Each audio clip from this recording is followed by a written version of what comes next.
Frustrations can be monitored by expectation. If you change your expectation, you will limit your frustration. I expect people to be who they are. Once you teach me who you are, you teach me what to expect. And I'm never disappointed because I never expect above what you advertise. If you advertise you a fool, I expect you to be a fool. And when I need a fool, I'll call you. Come on, somebody. You got power. I'm trying to show you you got power. You got power. You got power. They were frustrated because they expected Christ to do something that he never came to do. He didn't tell them he was going to do that. He kept telling them he was going to die. Except a grain of wheat falling to the ground and die, it'll abide alone. If you destroy this temple in 3 days, I'll raise it back up again. He kept telling them. It's time to drop it and move forward. You may be a product of your past, but you don't have to be a prisoner of your past. But it's hard to let go of what you've been holding on to for so long, even if it's not working anymore. It's really hard to let go. It's like, beg you, see it differently. I beg you to let go. It's not normal. It's just old. Some of you are taking too much time trying to convince people to love you that do not matter. Tolerating and trying to get people engaged that don't matter, that don't care, that are never ever going to help you get into your destiny. Every single time I hear about an issue, every single time I hear another story of pain, every single time I see a seemingly impossible situation, I smile wryly because I know it is never too late.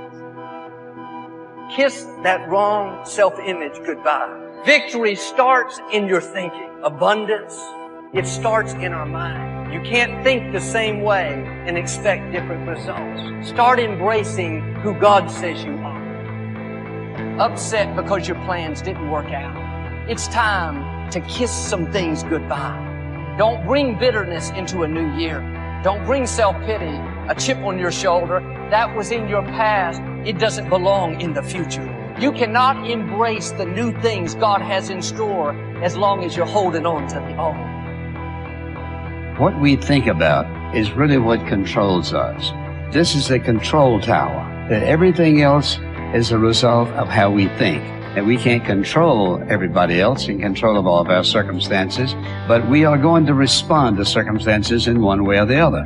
And so what you have to ask is this: what is it that determines what I think? This mind of yours controls everything else in your life. Are you satisfied with your life as it is? Are you? Is your life giving you what you want? If you had your life to live over again, could you have done more than what you've done thus far? When I ask audiences that, most people agree, yes, I could have done more. I know I could have done more. I've wasted a lot of valuable time. You're going to lose something, lose money. You can recapture that. Don't lose time. You can't get that back. Program your mind, because all that you will do or not do, have or not have, accomplish or not accomplish, will be a direct derivative of what's going on inside of your mind. So if you don't get clear thinking on an issue, you won't be able to develop in that area. Look at somebody and say, it's time for a change. Well, what stops us? What stops us from making the changes that we need in our behavior, in our situation? It's the mind. If you keep doing what you've been doing, you're going to keep getting what you've been getting. So if you're at a place in your life and you ain't happy with it, you have to change some things. But you have to make a conscientious decision that you're going to change. And it's not dependent on anybody else. It don't matter what your mama think. It don't matter what your coworkers think. It don't matter what your siblings think. It don't matter. This decision is yours and yours alone. Nothing that's happened to you is a surprise to God. Before He laid out the plan for your life, He already knew every person who would hurt you, every mistake you would make, every loss you would go through. And the good news is, for every setback, God has already arranged to come back. For every disappointment, a new beginning. For every failure, restoration.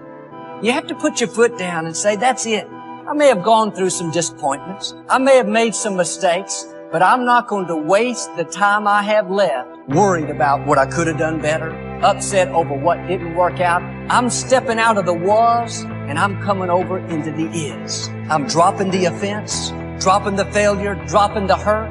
I'm not living my life with any more baggage. I'm going to live my life free.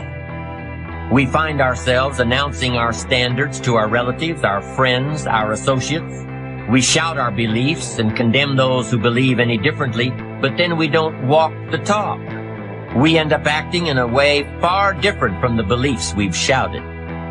This is inconsistent. This leads to a loss of credibility among those who watch us. And more importantly, this leads to a loss of credibility within ourselves. The only thing worse than one who is inconsistent in applying their self-imposed disciplines is one who has never considered the need or the value of discipline at all. So what kind of courage do you have? Is yours sort of floating between depending on the situation? Or do you know the difference between right and wrong for your life? And you've made up your mind.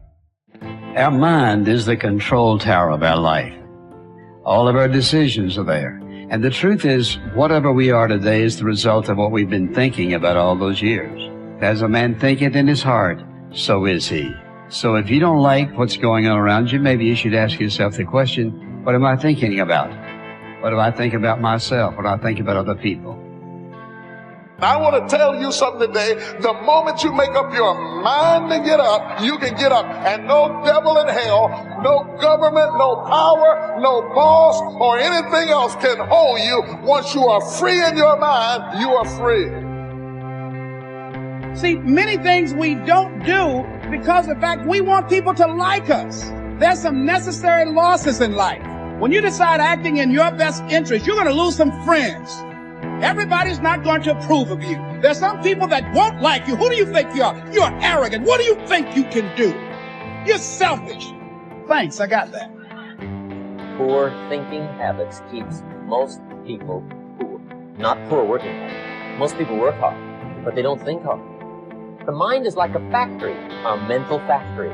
And whatever you think about all day long pours ingredients into this mental factory. And that's what builds the economic, social, financial fabric of your life. As you think, so you become. But I think being grateful probably is number one. If you've got a job, you got to be grateful. So this is the greatest job in the world. Even if it's a transitional job getting you where you want to go, you got to be grateful. You don't have to love your job or be passionate about your job. Just passionate about staying steady, working hard, learning skills, doing this job so well that the next one will be even better, and taking such good care of this opportunity, another one will present itself. What's next for me? After all of this, I don't think that things just happen. I believe that they happen just.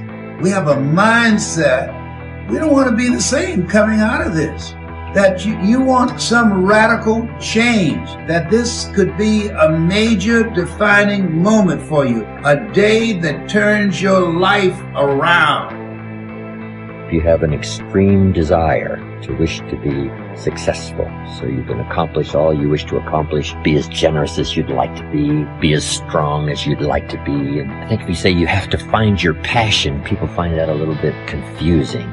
Where would I find it? And what could I be passionate about? I guess you could start with saying, I'm passionate about providing unusual success for myself and for my family. Then I think the key is to let what you want to accomplish, let that grow. For at first, this is as far as you can see. But if you'll do that, you could say, wow, maybe I could multiply by 2, by 3, and expand my vision, accomplish a lot more. God places everything He has for you in your imagination. So if you've been dreaming of your own business, if you've been dreaming of a summer home, it's because that's what He got for you. He places everything He has for you in your imagination. And then to quit worrying about how to get it done. The how-to is none of your business. The Bible say, ask, believe, receive. Now you got to be willing to work, but He don't require you to figure it out. The how-to is none of your business. We all have promises we're standing on. It's easy to believe at first, but what happens when nothing is improving? Before the promise comes to pass, you have to go from I believe to I still believe. You're not discouraged by how long it's taking. You know God is still on the throne. What He promised is on the way. God is looking for I still believe people. All the facts say it's impossible. Your attitude is, that's okay. God can do the impossible. Maybe you tried to accomplish a dream. No doors open.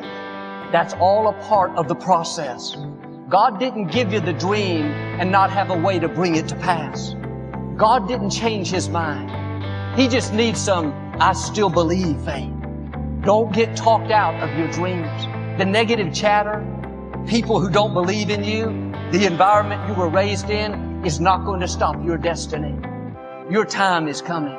It's not too late. What God put in your heart is still on the way. God has a win. He's not making this up as He goes. He's not just responding to your moves, your attitudes, and the things your friends say about you. You are not at the mercy of your detractors. You are only at the mercy of the timing of God. God has a watch and a timer is on it, and it's already set. Everything is on schedule. Don't worry about your purpose. Worry about your season. Because when you get in your season, your purpose will be clear. Now, here's what we know. That people don't do what they know in life, but what they do is they operate within the context of the vision they have of themselves.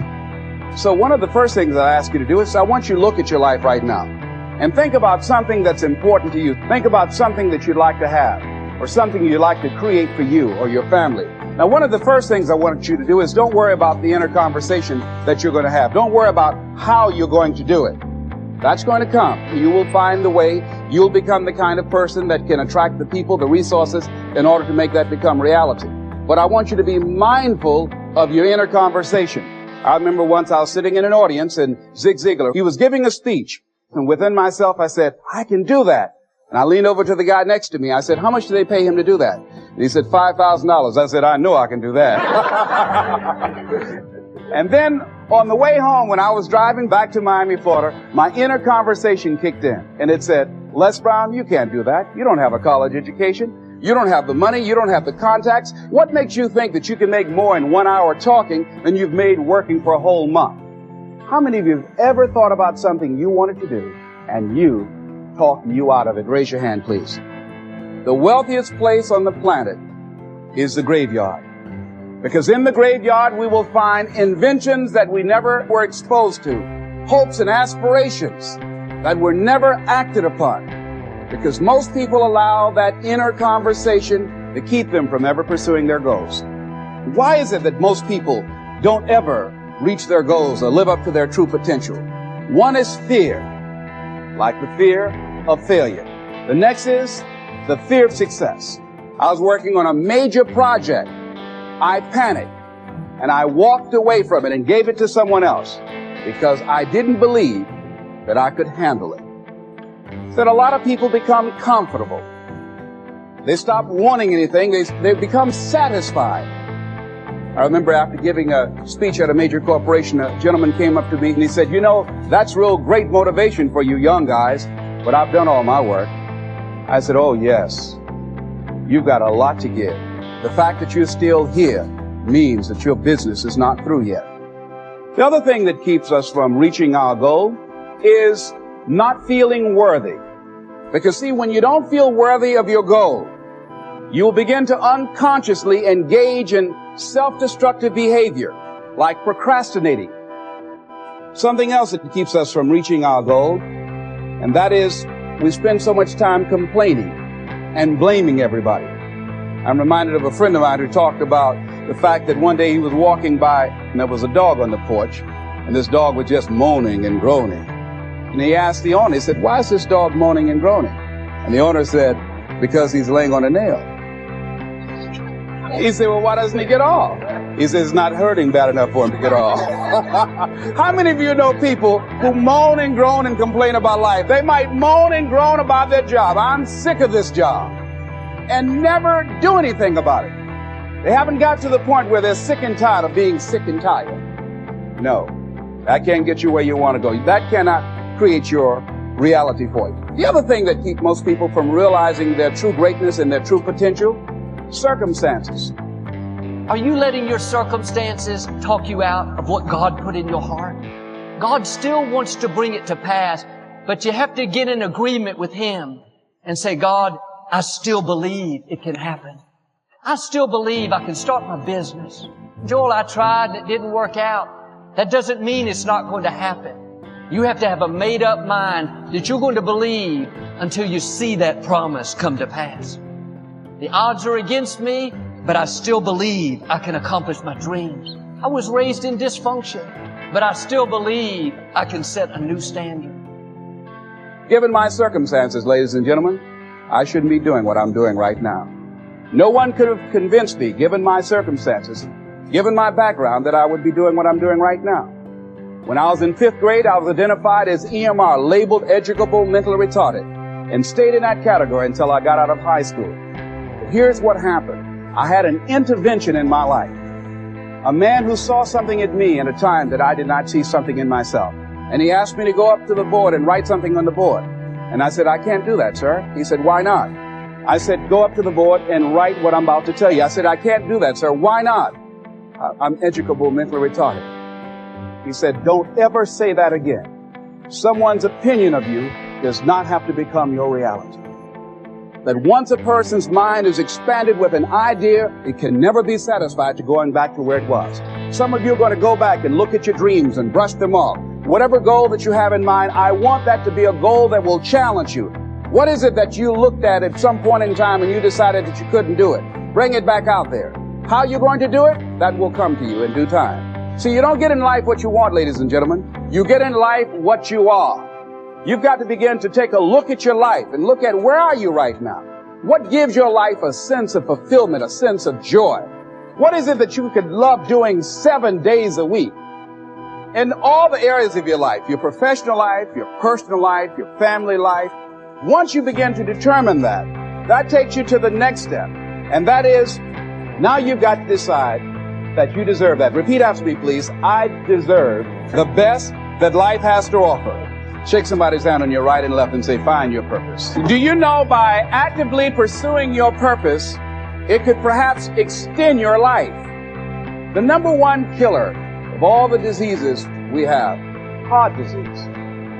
The truth of the matter is that the majority of people suffer their first major heart attack on Monday morning between 8 a.m. and 9 a.m. People getting ready to go to jobs that they don't like.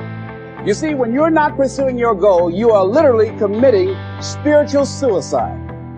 You've got to believe in yourself. I was doing work for a major corporation, and they were having a major downsizing. The people that were working there, they approached them and said, listen, we will give you a buyout package of $300,000 if you take it within this time frame. Ladies and gentlemen, only 50% of the people that were eligible took this. If I'd been there, I'd have gone to ask for your check. I would have taken that money so quick and had other people checks. See, ladies and gentlemen, life is too short trying to play it safe. Here's the thing. You can't get out of life alive. So there's no safe position. You can die in the bleachers or you can die on the field. You might as well come out on the field and have a good time, right? So you got to be bold in life.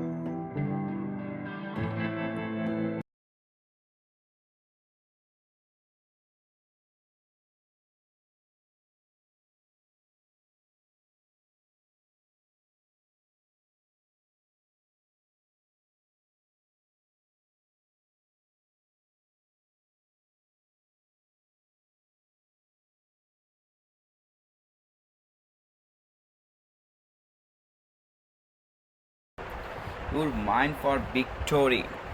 Have to think as thought, whatever comes to mind. Thoughts still you will to tired. Nothing good is going to happen today if you don't set them for you before you check the phone, before you see what the weather. Thoughts, victory thoughts can do. Thoughts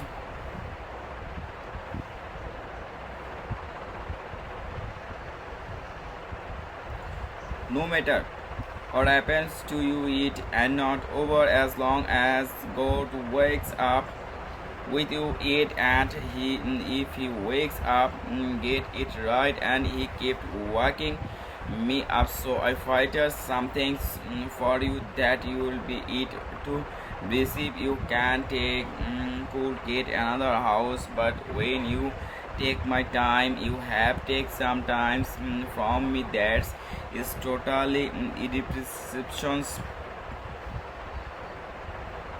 even if you were 40 or 50 or 60 or 70 doesn't matter you will be in the game and all those quite in quite wasted years they were not wasted because you learn it and the knowledge that you learn it about those things is well to make sure that it never happens again because you now what is out there I say you embrace what you learn it from the weakness let them makes you even stronger and you so you be made in life as use that and get on the path as all if you know what it is to have the kind of pain this confident if you know your rope and